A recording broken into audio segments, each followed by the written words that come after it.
잘 됐으면 좋겠습니다. 저는 지금 이 상황 속에서 현상을 타파하기 위해서 예. 새로운 길을 가려는 모든 사람들을 응원합니다. 정치계. 되든 안 되든 간에 가야 되는 거고. 음. 지금 왜냐하면은 음. 노무현 대통령이 그런 말을 한번 한 적이 있지 않습니까? 우리 후손들한테는 정의가 이기는 사회를 물려줘야 된다라고 해야 되는데 이 당을 보나 저 당을 보나 항상 정의롭게 생각하는 사람들 갈 데가 없어요. 그러니까 항상 거기 타협하고 복종하고 그다음에 아부하고 심지어는 그 나쁜 일에 가담하고 이런 놈들이 다 이 당이든 저 당이든 올라가는 걸 딱 보면은 좀 가슴이 아파요. 이게 그다음에 우리만 이렇게 사는 게 아니라 이게 그냥 고착이 되면 우리 후손들까지도 우리 아이들까지도 이런 사회에 살아야 되는가. 저는 좀 올바른 합리와 상식과 이성을 가진 이런 사람들의 목소리가 어느 당에서든 지배를 해야 된다고 믿는데 예. 오히려 그걸 지어버리는 미친 소리를 하는 사람들이 오히려 칭찬을 받고 상찬을 받고 높은 질에 올라가는 예. 이런 미친 사회를 만드는데 또 그 정치가 알겠습니다. 정치가 앞장서고 있는 것이 굉장히 통탄하거든요. 그래서 되든 안 되든 간에 그다음에 지금도 그거잖아요. 될까 안 될까 이걸 따지잖아요. 네. 되든 안 되든 간에 옳은 길이다라고 하면 가는 사람들을 저는 높이 평가하고 응원합니다. 한판 브리핑 민동희 평론가와 함께하겠습니다. 어서 오십시오. 안녕하십니까. 자, 한동훈 국민의힘 비대위원장이 오늘부터 또 국민의힘 인재영입 위원장까지 겸직하게 되었습니다. 오늘 비대위 회의에서 직접 밝힌 내용을 잠시 듣고 이어가겠습니다. 우리가 국민의 선택을 받기 위한 핵심은 좋은 사람들이 우리 당으로 모이게 하는 걸 겁니다. 그러기 위해서 비상대책위원장인 제가 직접 인재영입위원장을 맡아서 좋은 분들이 우리 당으로 오시도록 앞장서려 합니다. 그동안 업무의 효율성과 연속성을 위해서 열정적으로 일해온 이철규 인재영입위원장도 앞으로 똑같이 저와 함께 계속 일하게 될 겁니다. 예. 전해 주실까요? 한동훈 국민의힘 비상대책위원장이 비대위원장인 자신이 직접 인재영입위원장을 맡아서 좋은 분들이 오시도록 앞장을 서겠다라고 얘기를 했고요. 예. 업무 효율성과 연속성을 위해서 한동훈 비대위 출범 이후에 인재영입위원장직 사의를 표했던 이철규 의원과 계속 함께 일하겠다라고도 얘기를 했습니다. 예. 이에 따라서 한동훈 위원장과 이철규 의원이 공동 인재영입위원장을 맡게 됐고요. 신희진 당무감사위원장하고 황정근 중앙윤리위원장도 유임이 됐습니다. 한동훈 위원장은 우리는 이제 분명히 선진국인데 개별 동료 시민의 삶은 참 힘들다 이렇게 얘기를 했고 선진국 수준에 맞지 않는 시민들의 전반적 생활에 뿌리내린 불합리한 격차를 해소해야만 시민들의 현실의 삶이 나아진다고 생각한다라고 얘기를 했습니다. 예. 그 격차 해소는 정치가 할 일이고 정치만이 해낼 수 있는 일이다 이런 점을 강조를 했는데요. 한동훈 위원장은 이번 총선에서 국민의힘은 교통안전, 문화, 치안, 건강, 경제 등 다양한 영역에서 불합리한 격차를 해소하고 없애는 데 집중할 것이다 라고 얘기를 했고 실천 방안에 대해서는 정교하게 준비해서 설명을 드리겠다라고도 했습니다. 예. 그러면 기존의 인재영입 위원들은 3명 빼고는 다 그만하게 된 겁니까? 이를테면 그렇습니다. 조정은 의원이라든지. 네. 예. 자, 방금 전인 오후 5시에는 한동훈 비대위원장이 이제 노인 비하 발언, 전 비대위원회, 민경호 전 비대위원회 비하 발언 사과를 해서 대한노인회를 방문하기도 했는데 오늘은 예상보다는 그래도 조용하게 지나간 것이 아니냐 뭐 이런 얘기가 있습니다. 조금 화기애애했다는 화기애애했다. 그런 분위기도 있습니다. 일단 한동훈 위원장이 오늘 대한노인회 김호일 회장을 만나서요. 예. 출범하는 과정에서 본의 아니게 마음 아프게 해드린 점은 다 자신의 책임이다. 정말 죄송하다는 말씀을 드린다 이렇게 얘기를 했습니다. 국민의힘은 어르신을 공경하는 정당이고 그래야만 한다라고도 얘기를 했고요. 구성원 모두가 더 마음을 가다듬고 언행을 신중히 하고 어르신을 공경하는 마음을 실천하도록 며칠 전에 자신이 다시 한번 지시했다 이런 점을 강조를 했습니다. 예. 김 회장이 이렇게 얘기를 했습니다. 한강의 기적으로 10대 경제 강국을 만든 공을 치하고 상을 줘야 하는데 노인들에게. 예, 그런 노인들에게 빨리 죽으라고 하면 그런 사람이 죽어야 하는 거 아닌가라면서 어찌 그런 사람을 뽑았나라고 질책을 하긴 했습니다만 인사검증이 참 어려운 것 같다. 한동훈 위원장이 하필 노인 죽으라는 사람을 뽑았을까 했다. 그런데 이재명 대표는 사과하러 온다더니 결국 안 왔는데 한동훈 위원장은 해촉하고 민첩하게 대응하는 걸 보고 확실히 다르구나. 국민의힘에 희망이 있겠다라는 느낌이 든다. 이렇게 얘기를 하기도 했습니다. 예, 사실 민주당 김은경 혁신위원장도 찾아갔을 때는 굉장히 사진을 때리는 퍼포먼스도 있었잖아요, 사실은. 당사자 앞에서 그런 퍼포먼스가 예. 있었죠. 근데 오늘은 뭐 한동훈 비대위원장 당사자가 아니기 때문에 굳이 그렇게까지 할 필요는 없었어요. 사퇴를 했고 일단 예, 사퇴를 예. 해가 당사자도 아니고 그러니까. 자, 이런 가운데 또 이재명 대표의 피습 사건의 충격이 가시기도 전에 또 오늘은 한동훈 비대위원장을 향한 뭐 살해 협박이 있었어요? 그러니까 SNS에 한동훈 위원장을 살해하겠다라는 협박글을 올린 40대가 경찰에 붙잡혔습니다. 예. 광주 광산경찰서가요 40대 A씨를 긴급 체포해서 조사를 하고 있는데요. 어젯밤 9시 40분께 카카오톡 오픈 채팅방에 뭐 한동훈이 광주경찰청에 오면 뭐 죽는다. 4일 뭐 한 달까리 합시다. 이런 내용의 글을 올렸다라고 합니다. 이 신고를 최초 접수한 건 제주경찰이었는데요. 글 게시자가 광주에 사는 것으로 파악이 됐고 그래서 광주경찰에 공조를 요청을 했습니다.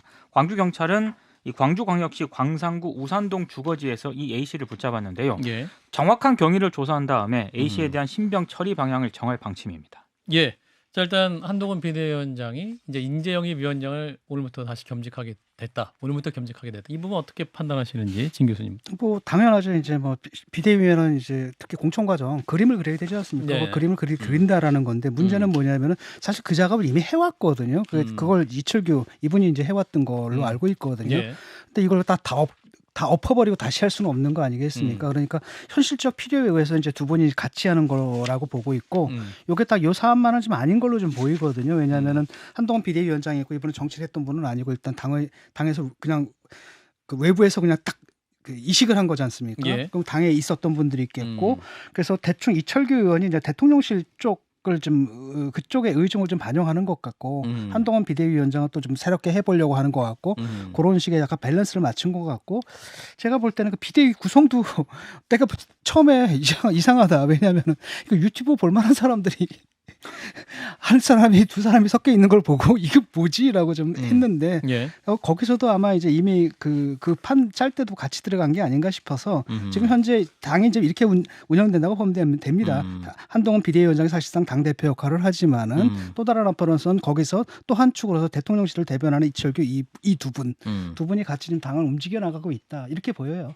그럼 이철규 의원의 역할은 정확히 뭡니까? 이철규 의원은 마지막 남은 윤핵관 윤심이라고 볼 수가 있는데 사실은 어떤 미래 권력인 한동훈 위원장을 견제하는 역할이냐 뭐 이런 질문도 할 수 있을 것 같은데 김 소장님은 섭정이죠. 뭐. 섭정? 예, 그 원래 그 왕이 자라기 전에는 위에서 뭐 아저씨고 또 할머니고 와서 옆에 앉아서 이건 이렇게 해라 저건 저렇게 해라 다 훈수를 두는 거 아닙니까? 이철규 인재위원장을 내보내는지 여부가 사실은 초반엔 제일 중요한 하나의 변수였다라고 보는데 예. 같이 공동위원장을 맡기로 했다는 자체가 지금까지 김기현 대표가 운영했던 당의 운영 모습과는 달라지지 않는다. 다만 좀 더 말쑥한 차림이고 좀 더 젊은 사람인 것이다. 라는 점을 그대로 보여주는 겁니다. 즉 윤석열 대통령은 아무런 그립을 놓을 생각이 없고 사실 지난번에 강서구청장 보궐선거 때부터 가장 큰 문제가 가장 큰 책임을 지고 있어야 될 이철규 사무총장 지금 인재영입위원장이 그대로 자리를 지켰다는 것은 대통령의 신임이 절대적이다라는 것을 보여주는 장면이라고 생각하고요. 예.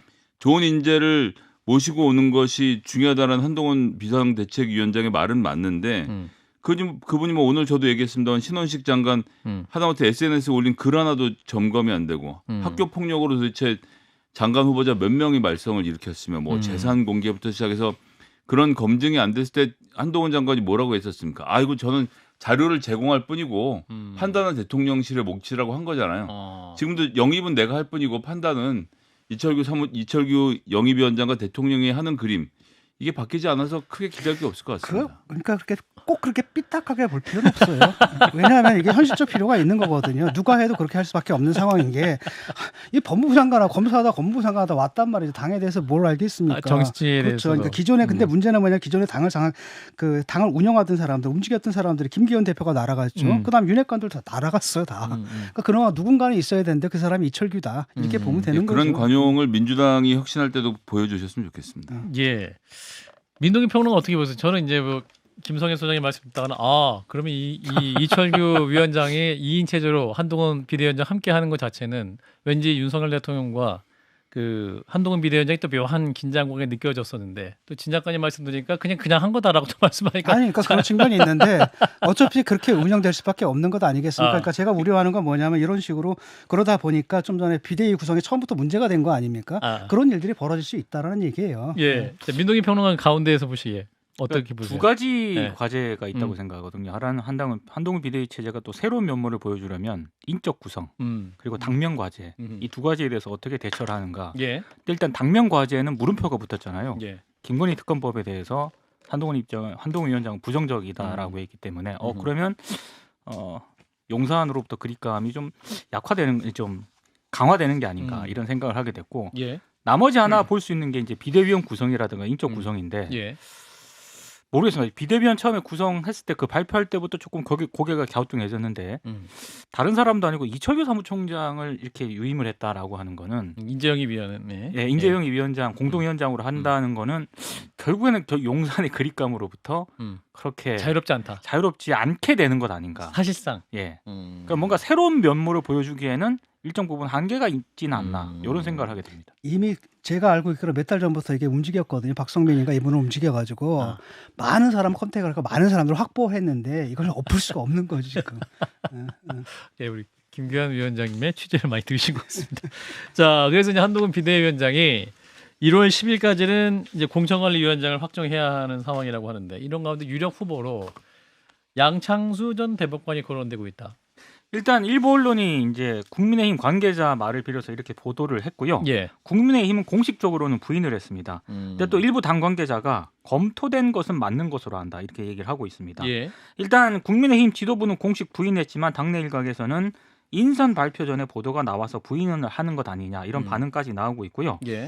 정치권 일각에서는 검사 출신 한동훈 비대위원장 그리고 판사 출신 장동혁 사무총장에 이어서 또다시 법조인 출신이 요직을 맡느냐라는 그런 비판적인 기류도 일단 감지가 되고 있습니다. 국내인 관계자도 역시 일부 언론에 후보군으로 양 전 대법관이 검토된 것은 사실이다라고 얘기를 했고요. 뭐 판사 출신이니 또 검사냐라는 비판에서도 비켜갈 수 있고 여권에서 나름대로 새롭고 합리적인 인사로도 볼 수 있다라고 판단을 한 것 같다 이렇게 얘기를 하고 있습니다. 그러니까 공식 부인을 했습니다만 가능성은 좀 남아 있는 것 같습니다. 일단 양 전 대법관 같은 경우에는 한동훈 비대위원장과 인연이 있습니다. 한 위원장이 검사장 시절인 2020년 7월 이른바 채널A 사건 파문 때 당시 양 전 대법관이 검찰수사심의위원회 위원장을 맡고 있었거든요. 예. 그때 한 검사장에 대한 수사 중단 불기소를 권고를 했고요. 수사에 제동을 걸었던 적이 있습니다. 그리고 한 위원장은 또 법무부 장관으로 재직하던 지난해 6월 양 전 대법관을 법무부 민법개정위원회 위원장으로 또 위촉을 하기도 했고요. 예. 윤석열 대통령은 양 전 대법관을 2022년 7월 정부공직자윤리위원회 위원장으로도 위촉을 했습니다. 그러면 대통령과 한동훈 비대위원장과 인연이 분명히 있는 분이 있습니다. 맞다라는 점이군요. 자, 일단 공천관리위원장 후보로 거론되고 있는 분 얘기가 나오고 있는데 어떻게 판단하시는지 진 교수님부터. 뭐 법조인이 너무 많잖아요. 지금 판사, 검사 뭐. 그렇죠. 민주당에서도 뭐 검사 출신도 잔뜩 나올 것 같은데 국힘에서도 잔뜩 나올 것 같고 거기다 판사들 이렇게 하면 아니 대한민국 전체 인구 중에서 직종 중에서 이 법조인들이 좀 과대대표되는 거 아닙니까? 국회의원들 한번 전수조사를 했으면 좋겠습니다. 판사, 검사, 변호사 출신들 몇 %나 되나? 진정한 카르텔. 네, 제가 볼 땐 그거야말로 진정한 카르텔인 것 같다는 느낌이 좀 들거든요. 우리 4명은 법조인이 없어서 다행입니다. 카르텔이 진입하지 못한 방송인데. 자, 김 부장님. 예, 뭐 카르텔이라고 말하면 좀 과하긴 한데 법원 내 서울대 법대 엘리트들의 카르텔 중에 카르텔인 민사판례연구회 회원이죠. 대표적인 회원으로는 양승태 대법관이 있고요. 예. 2010년인가 아마 처음으로 명단 공개하면서 수면 위로 드러났는데 그전엔 서울대 법대를 나와서 사법시험을 합격한 사람 중에서 성적이 상위권이고 판사인 자들에서 2-3명씩만 영입을 해서 그 점조직식으로 운영을 했던 곳이고 뭐 대법관도 여기서 다 만들었다라는 말이 나올 정도였고 이제 그 구성원 중에 한 분인 것으로 뭐 보도가 다 이미 예전에 되어 있던 상태였고 이분이 또 이제 민법 전문가로서 서울대 교수 중에서는 최초로 대법관을 했던 분이기도 하긴 합니다. 그러니까 이제 그런 네트워크 지금 이제 특수부와 그러니까 검사 그룹의 하나회라고 불리는 특수부와 또 이제 이 판사 계열에서 뭐 하나회라고 제가 정상적으로 칭할 수 있을지 모르겠습니다. 어쨌거나 민사판례연구회 요즘 뭐 우리법 연구회 문제는 이런 거하고 이제 급이 다른 조직이었던 건데 여기에 있는 분들이 딱 만나서 말 그대로 이제 야 이건 정부 운영은 서울대 법대 하는 게 좋아라는 인식을 버리지 못하는 게 아닌가 생각이 들어서요. 예. 정말 이렇게까지 해야 되나 싶습니다. 급이 뭐가 다른지 모르겠는데요. 우리 법연구소도 뭐 대법관부터 다. 그 다음에 끝나는 건 문제라면 그쪽 동네 사람들은 또 그 문재인 정부 때는 모든 정부 소송도 그쪽을 다 가져가고 그 김앤장 이게 문재인 정부판 또 김앤장 만들고 다 있거든요. 그래서 저는 이런 것들이 좀 너무 또 정치화하지는 않았으면 좋겠어요. 뭐. 예. 자, 일단 아직 임명이 된 건 아니니까요. 일단 어떤 분이 임명될지 좀 지켜보시기로 하죠. 공관위원장 뭐 대단히 중요한 자리도 아니고 대단히 중요합니다. 특히 국민의힘 같은 경우는 공천관리위원장이 바로 반박에 나왔습니다. 왜냐하면 지난번 공천 때도 하다못해 김문성 그 대표가 예. 당시에 당무를 거부하면서 영도에 내려갔던 것이 공관위원장이 자기 마음대로 공천을 주무르려고 하는 것에 반대해서 유승민 의원에 대한 공천 줘야 되겠다라고 싸우다가 그렇게 된 거잖아요. 막상 이 100일도 안 남은 시간 안에서 공관위원장이 차지하고 있는 지위란 건 굉장히 중요한데 그냥 쉽게 볼 자리는 아니라고 생각합니다. 뭐 중요한 자리는 저는 아니라고 보고 어차피 그때도 뭐 친박하고 누구죠? 친박하고 친이계 이 싸움이었고 그 속에서 뭐 공관위원장 같은 경우는 일종의 팝핏 꼭두각시 노릇을 했던 것 같고 이번에도 크게 다르지 않다고 보거든요. 대학에서 뭐 아이들 가르치다 온 분하고 판사하다가 변호사 같은 분하고 뭐 하겠어요. 세팅은 다 됐겠죠. 한 분은 비관적, 한 분은 실제 역량이 있다. 일단 한번 지켜보시죠. 아직도 3개월이 남았기 때문에. 자, 독도 얘기가 나오고 있습니다. 일본이 지진 발생 직후 독도까지 쓰나미주의보를 발령해서 논란이 되고 있습니다. 여기에 더해 또 신원식 국방부 장관의 과거 발언도 수면 위로 올라오고 있는데 뭐라고 발언했던 겁니까? 그러니까 국회의원 시절입니다. 예.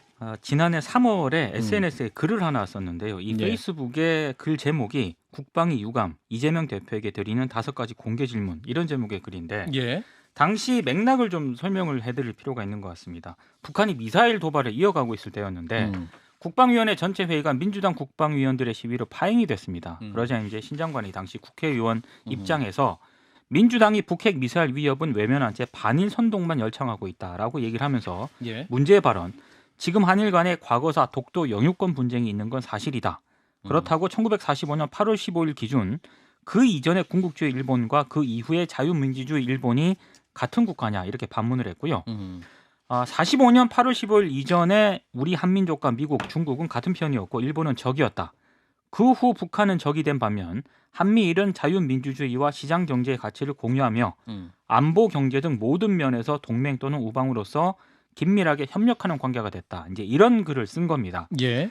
근데 어찌됐든 독도에 영유권 분쟁이 있다는 것은 독도는 우리나라의 고유한 영토이고 영유권 분쟁이 존재하지 않는다라고 하는 게 우리 정부의 공식 입장이거든요. 이 입장과는 배치가 돼서 논란이 좀 되고 있습니다. 논란이 제기가 되니까 신 장관이 해당 글을 삭제를 했는데요. 입장문을 냈습니다.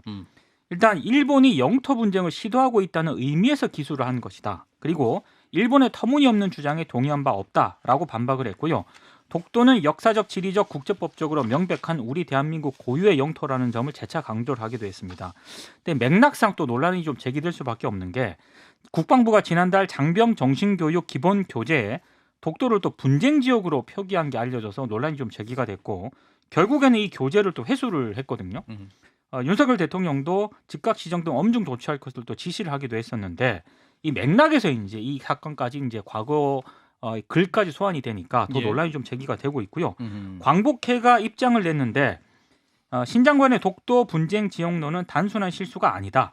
독도는 일본의 내줘도 좋다는 인식과 역사관에서 나온 당연한 결과다라고 비판을 했고요.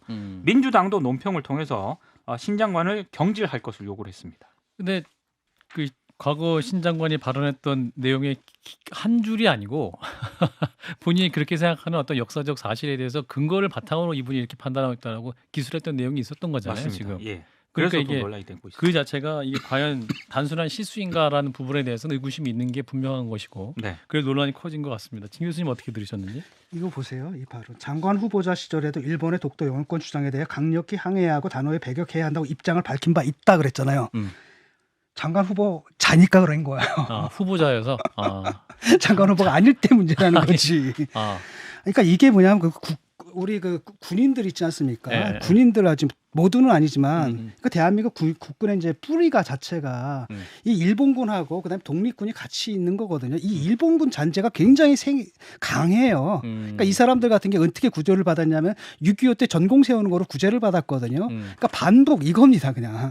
그러니까 국군의 존재는 북한과 싸우는 거다. 그래서 자꾸 주적에 이렇게 집착을 하는 거예요. 주적은 누구냐, 주적이 누구냐. 그럼 우리가 주적이 있으면 종족도 있어야 될 거 아니에요. 그럼 종족은 누구냐? 주는 종이 있어야 되는 거잖아요. 그런데 그냥 주적이다라고 하고 그러니까 문제는 뭐냐 이 사람들한테는 어떤 느낌이냐면은 그러면 우리가 통일되면 군대가 없어지냐? 그게 아니잖아요. 뭐 어떤 나라의 군대라는 것은 사실은 모든 이웃 국가에 가능한 침략 대비 하는 게 군대란 말이죠. 근데 이 사람들은 그렇게 없는 겁니다. 북한은 적이고 뭐 일본은 다 친구고 이러다 보니까 그걸 자꾸 부정하려고 해요. 그래서 일본의 입장을 좀 들어주는 게 있겠고 이번에도 이제 보면은 독도도 사실 표기가 안 됐잖아요. 독도 표기가 안 된 건 이게 이제 이런 문제라는 겁니다. 북한에 대항해가지고 한미일 동맹이어야 되는데 괜히 이거 찍어가지고 분쟁 일으키기 싫다, 피해가자 뭐 이런 입장인 거거든요. 그래서 저는 이게 이제 이분의 뭐 실수 이런 게 아니라 뿌리 깊은 거고 그다음에 이분 혼자만의 생각이 아닙니다. 그 군부와 어떤 그룹들이 있거든요. 그 그룹들이 갖고 있는 그 그룹 전체가 갖고 있는 사관이라는 거죠. 이게 굉장히 큰 문제입니다. 대한민국 군사력을 쥐고 있는 사람들의 사고 방식이 썩어 빠졌다는 얘기거든요. 이게 큰 문제고 이거 진짜 청산해야 됩니다. 김 소장님? 예, 제가 제 입에서 이념, 색출 이런 단어를 말하게 되는 날이 올지 몰랐는데 이 사람들은 색출해서 다 뿌리를 뽑아내야 됩니다. 왜 그런 말씀을 드리냐면 일단 독도 같은 경우는 지금 NHK는 지진이 나서 그 급한 상황에서도 독도까지 자기네 땅으로 그려놓고 이거 위험이 있다라고 자기들끼리 막 이렇게 하지 않습니까? 근데 우리나라는 국방백서에서도 독도를 빼요. 이게 분쟁이 생기면 일본이 불쾌하실까 봐.